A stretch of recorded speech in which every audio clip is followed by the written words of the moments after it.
Welcome back to the Engineered Angler. Today we're going to make a shrimp lure. Yes, that is a shrimp. Best I could do. And if you're new to the channel, my name's Franco. I'm a professional engineer with a broad background from everything from material sciences to aerospace, mechanical engineering, and even a little bit of yacht hull design. And my intention with the channel is to use all that information, all the sciences, to try to make better lures. That's the goal on this one, so stick around.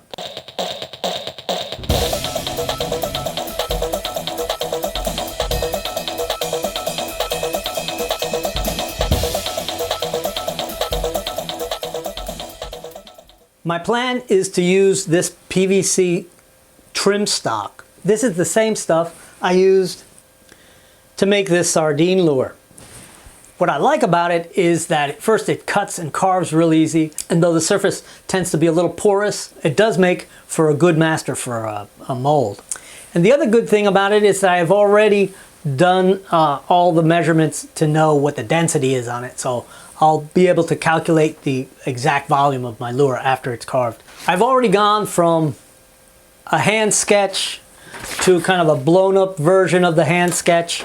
The only thing I have to change here is the angle on the tail, which my original concept had it just straight. So it would just be a twitch bait, but we're gonna change that. All right, so now I'm gonna go ahead and sort of just sketch in what shape I want this tail to actually take. That should do it. So now I'm going to go ahead and attach this onto this piece of plastic and get cutting.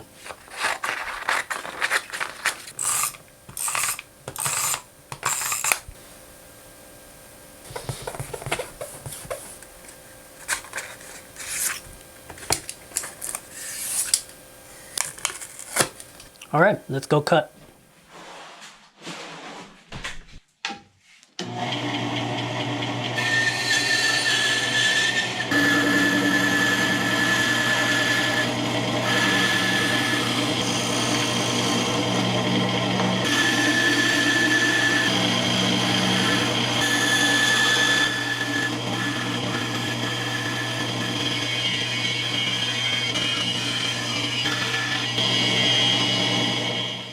All right, so now I have a very rudimentary shape and I've got a lot of carving to do. Now typically what I'll do is I'll put some guidelines in to sort of help me make sure that I get some symmetry in the carving. But this is such an organic shape, I don't think straight lines are going to help me much. So I'm going to go ahead and just sort of sketch in my idea of a shrimp, and then we'll cut what I can with a saw. And we'll go back to grinding and carving and sanding. And hopefully we'll get something that looks like a shrimp. Let me show you what I'm going to draw. I am going to draw in the center line, and I've got this little spacer that happens to get this right on the center line for this blank. And what that does for me is it helps me when I'm sketching, because I want to have the fat point of this lure right at the back of the head. And I do want it a little narrower than the actual material here. This material is 3/4 of an inch. And so I'm working on trying to get some level of symmetry. Now, I'm not going to get too fussy here because I'm going to have to adjust a million times as I start to carve, because quite frankly, I am not exactly Michelangelo. The tail fluke is going to be somewhat natural looking. I'm going to kind of flare it out. It'll be a little shorter than this. Something along those lines. And so since I know they end approximately right there, I can then sort of taper the body back. So far, not a whole lot of science, right? I guess that's a good thing. So that looks pretty good to me. It's pretty symmetric.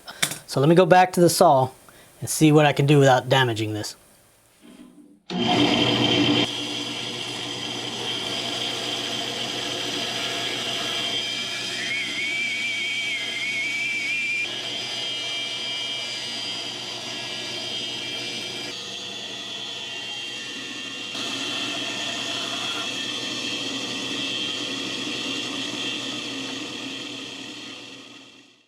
All right, I'm feeling pretty good about the shape, this sort of rough shape. Now I've got to get it sort of rounded so it looks a little more natural. Just using this belt sander, maybe a little bit on the disc, And I'll probably do a little bit of hand carving just to get these corners down. But this part is just pure tedium. And so I'll go ahead and fast forward through this, and we'll get back to it when we're doing more refined carving.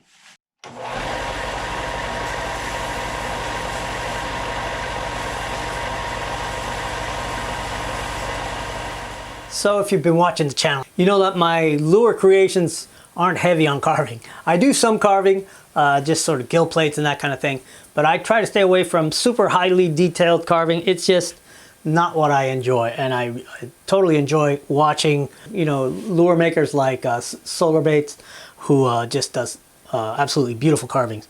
But we're making lures that are purely functional with a touch of aesthetics, but my focus is on getting the lure to behave exactly how I want it and look good while it's doing it. So I've got this rounded down, started to draw some of the details on it, and I played around with a little bit of carving. Let's finish drawing this. All right, so I'm gonna try to draw in some of these shell plates a little more clearly so I can start to sort of carve around them. I want these to really kind of stand out, because when I paint it, I'm going to sort of depend on these carvings, like the detail, and give that paint some depth. The idea of this tail being sort of a dive lip sort of thing is really just to give it movement. It's not going to cause it to dive. I want this to sink on its own very rapidly, I hope, and head first. And then when I pull on it, it should just shimmy and pull tail first.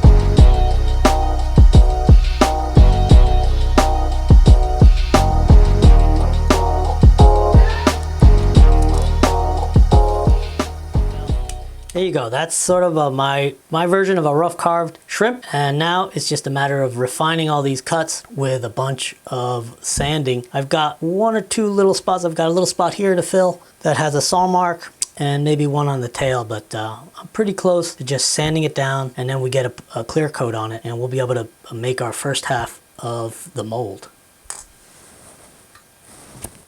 So to refine my carving and get it sanded down and shaped, I'm using some of these like sanding boards, and I've got some little micro files. And then I've taken a popsicle stick and I've glued some 220 on it. And that lets me get into some of these little tight details and try to refine my, my butchery here. Well, I think in the end, it's gonna look okay. All right, so I'm pretty much done. I'm just wiping it down with some alcohol right now. So now I just got to figure out where I'm going to put that hook eye and then the toe eye. So I'm going to place the eye for the hook right here. My toe eye is going to go right here, pretty close to center line.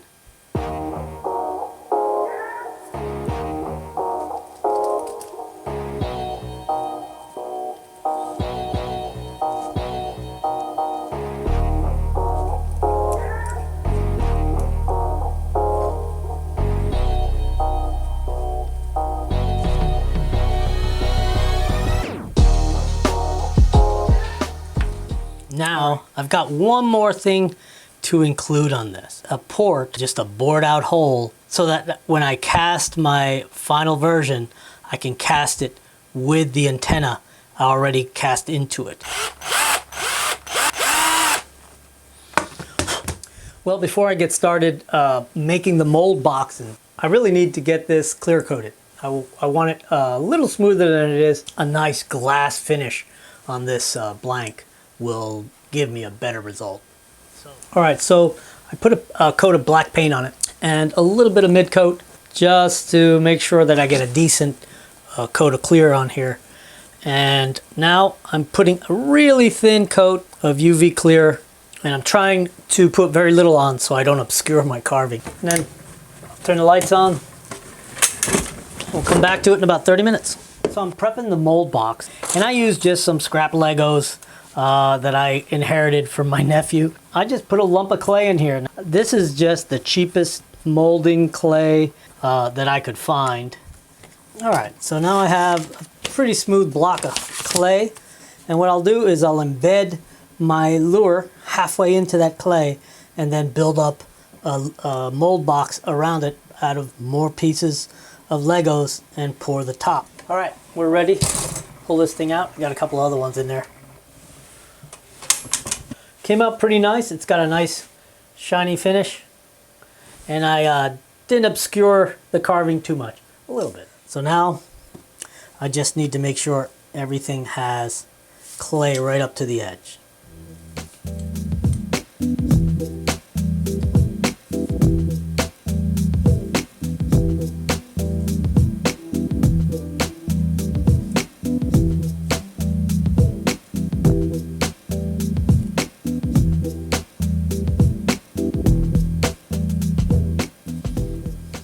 All right, that's pretty good. Those little white blotches you're seeing isn't clay. It's actually where I sanded down past the black paint. It's pretty good, looking pretty good. Now all I gotta do is build up the sides so it's at least 3/8 of an inch above the highest spot on the lure. All right, so the box is pretty much built. All I gotta do is pour the silicone in it, but you can see that I've actually put some little alignment keys, and I put in some vents, and that's just little pieces of solder. The fact that they're really flexible and easy to cut makes it really easy to use. So now I just measure the depth in millimeters, the width and the length, and I just do a quick volumetric calculation, and I'll subtract like 5% for the lure, and we should have plenty.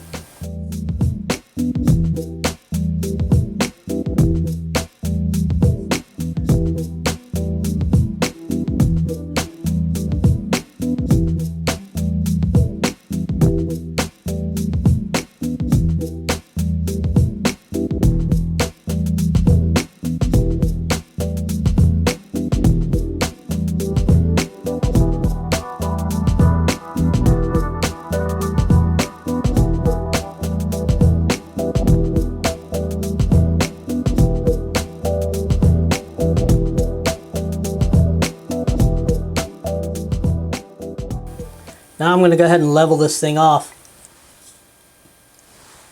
And that's close enough. We'll call it a day. And hopefully tomorrow this thing will be set up and we'll be able to pour that second half. I'll see you tomorrow. All right, it's the next day and the silicone is set. It's a little tacky and I'm a little shocked at that. It's been about 24 hours. And it should be rock hard and not tacky at all. But I think my part B, the hardener, is starting to get crappy. So I might have to start using double that. So now I'm going to go ahead and just pull the clay. And it's cool out tonight, so I'm hoping it'll come out in one piece. Be able to get it off in one piece. There we go. Being very careful not to do any weirdness here. All right. That looks perfect. Look at that. All right. And actually, the silicone on the inside is not tacky at all. It's set real nice. So I don't know what's going on. If the last bit of the silicone that I'm pouring off didn't get mixed right. So the next step is to put Vaseline on all the silicone so the new silicone won't stick to the old silicone. So let's get at that. All right, so instead of using Vaseline as a mold release, I'm using Smooth On's own mold release spray. It's a kind of a universal mold release. And I don't mind using it. It actually works really well. The only thing is it's sort of uncontrolled. You just sort of spray and hope you get all the areas you need. But I like to go in afterwards and sort of rub it all over everything in the mold that needs to be protected. And then if you see the lure still looks nice and shiny, if you don't wipe it down with a cloth or a paper towel after you spray it, it'll get kind of muddled, a little bit hazy. I like to wipe it down, keep that shine. All right, got it poured and had a heck of a time. The bottom of my cup burst, and luckily I mixed a little extra. That should do it. I just need to clean up. I'm gonna go ahead and put this on level again, and we'll be back again tomorrow. So it's only a few days after Thanksgiving, and we were lamenting the fact that it was so warm on Thanksgiving. I was in shorts and a t-shirt, and now it's freezing out. It's supposed to get down below freezing tonight. Anyway, I'm really excited to see how this thing turned out. This is really the critical point, right? Opening up this box and getting the reveal on how this came out. If you guys are enjoying these kind of videos, these builds, these original design lures, let me know and give me a thumbs up. It really helps out. And if you haven't subscribed, subscribe and click that bell and you won't miss anything. Anyway, let's open this up. It's still a little tacky. I'm very surprised, but pull this off the back. A little bit tacky. I'm thinking it's either the weather or the hardener on this stuff has gone kind of bad on me, but we'll see.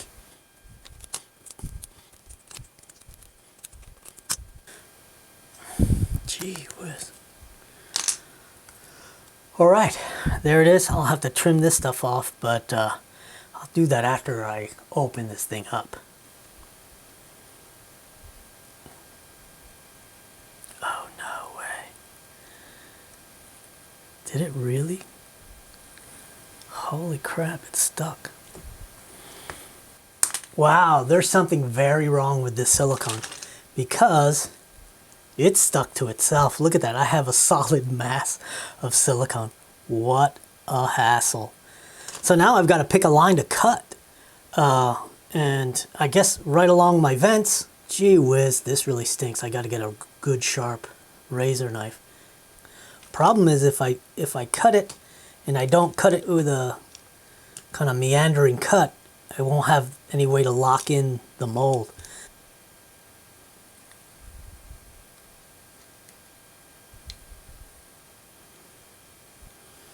Yeah, there's something very wrong with this. I knew there was something weird with the silicone when I couldn't get it cleaned out of this glass Pyrex cup. It usually just peels out like nothing, and I couldn't get it out of there. I'm actually trying to cut the mold in half in a way that'll allow me to save the details. It's turned into a little more dramatic of a video than I intended it to be. All right, pretty much a disaster anyway, but there's our blank, and we can pull it off there. It even stuck to the lure. Unbelievable. That is crazy. Silicone just isn't supposed to stick to anything but silicone, and this thing is actually sticking to everything. What is up with that? There it goes. Okay, well, the impression of the lure is pretty good on both sides. So the question is going to be, can we put a sprue in this that will work? I think we might be able to maybe salvage this. I'll just take this opportunity to say thank you for watching, and we'll get back to this on the next video, and we'll get the first couple poured, and then I'll show you how I'm going to pour it with clear resin, probably pour a couple with some regular 2-part resin, and then we might even do a soft plastic pour. We'll see.